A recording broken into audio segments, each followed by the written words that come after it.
كافة أنحاء فلسطين، في أهلنا في قطاع غزة، أهلنا في القدس، أهلنا في الضفة الغربية، أهلنا في فلسطين ال 48. عليكم واجب، والواجب هذا أن تكشفوا كافة هذه الحقائق الموضوعية للجرائم التي ترتكب على أعين الجميع.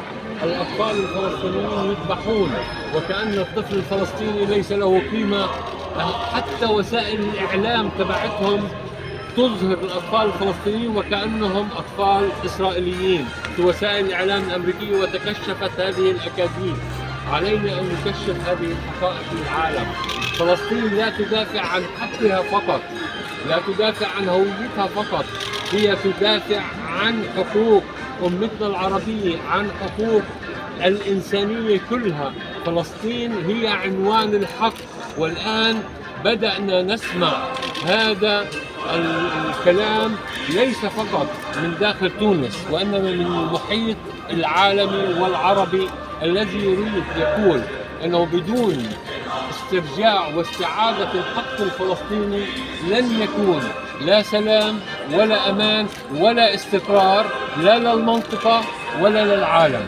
هذه الاستنتاج وهذه الوقفة مع صمود شعبكم أمام استراتيجية كونية تبخر قارات، ولكنه ما زال متمسك في هويته الوطنية في أرضه.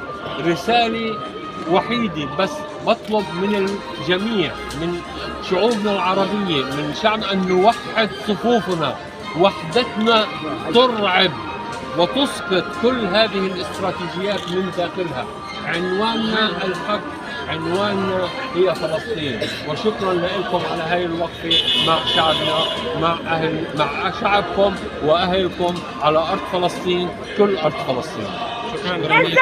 غزة غزة رمز العزة، غزة غزة رمز العزة، غزة غزة رمز العزة، غزة غزة رمز العزة، غزة غزة رمز العزة، غزة غزة رمز العزة، غزة غزة رمز العزة، غزة غزة رمز العزة، غزة غزة رمز العزة، غزة غزة رمز العزة. لحظة بالله لحظة. ما نقولش في فلسطين رمز مقاومة مقاومة، لا صلح ولا مساومة، لا صلح ولا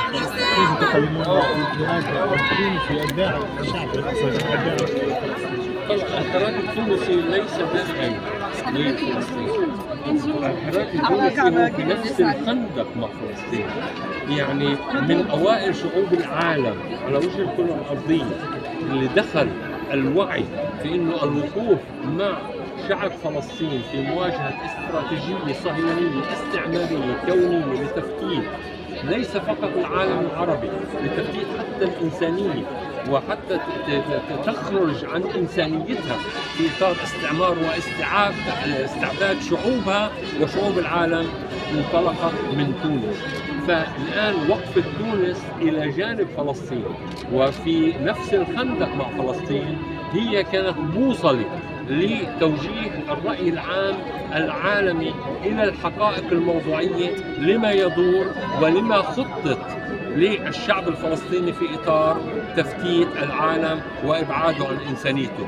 فلسطين موجودة حتى ليس في التركيبة الفكرية للتونسي، ليس في التركيبة العاطفية للتونسية، هي موجودة حتى في التركيبة الجينية للتونسي، كما أن تونس موجودة أيضا في التركيبة الجينية للفلسطين.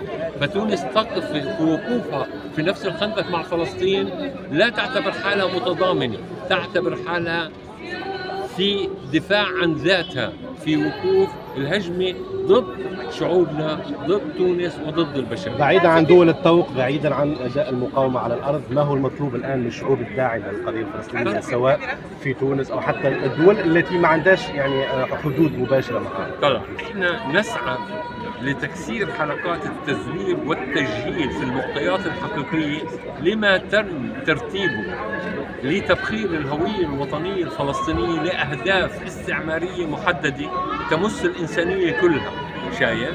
على مدى مش عقود، على مدى قرون، وتنفيذها على مدى عقود. إذن كشف الحقائق الموضوعية وليس السرديات والأكاذيب الذي يطرحها الآخر. الآن بدأت تتكشف، يعني شوفوا أنتم الإعلام الصهيوني أو الإعلام الغربي هاي حاول تزوير الحقائق، ولكن هذه الحقائق بدأت تتكشف للرأي العام عنده أنها أكاذيب في الموضوعات. فكشف الحقيقة هي أظني جبهة استراتيجية مهمة ليعاود العالم قراءته للحقائق وعودته لإنسانيته واستبدال مراكمة الحروب واحتقار الشعوب وتفتيتها والهيمنة عليها إلى استراتيجيات احترام الشعوب ومراكمة الحلول وليس مراكمة الحروب. الحديث الآن عن إمكانية تهجير سكان غزة إلى سيناء أو شيء. فموقف حركة فتح وموقف السلطة الفلسطينية من مساعي التهجير. طبعا هذا احنا نعيش جزء من مسلسل حاولوا خلال 10 عقود ان يقوموا فيه.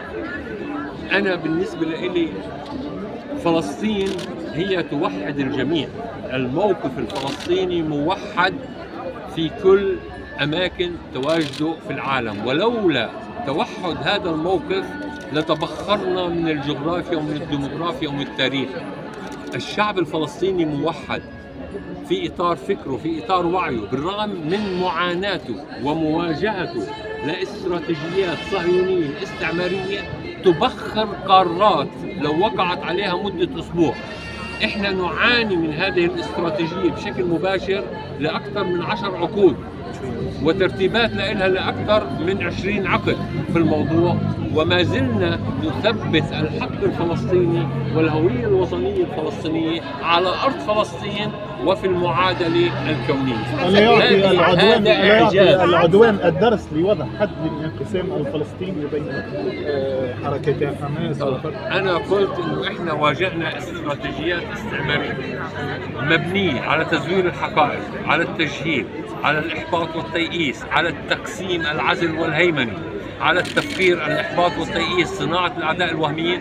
كل هذا مورث يعني على البشرية، نجحوا فيه في أماكن كثيرة ولكن سيفشلون فيه على أرض فلسطين. فلسطين ستوحد صفوفها، توحيد صفوف الشعب الفلسطيني. أنا بالنسبة لي العنوان الأساسي هي فلسطين، العنوان الأساسي هي الهوية الوطنية الفلسطينية. أنا حتى لو كانت عندي اتجاهات يسارية وسطية في أي اتجاه فصائلية، أنا لي أدافع في إطار اجتهاداتي عن الهدف الأساسي وهو الهوية الوطنية الفلسطينية.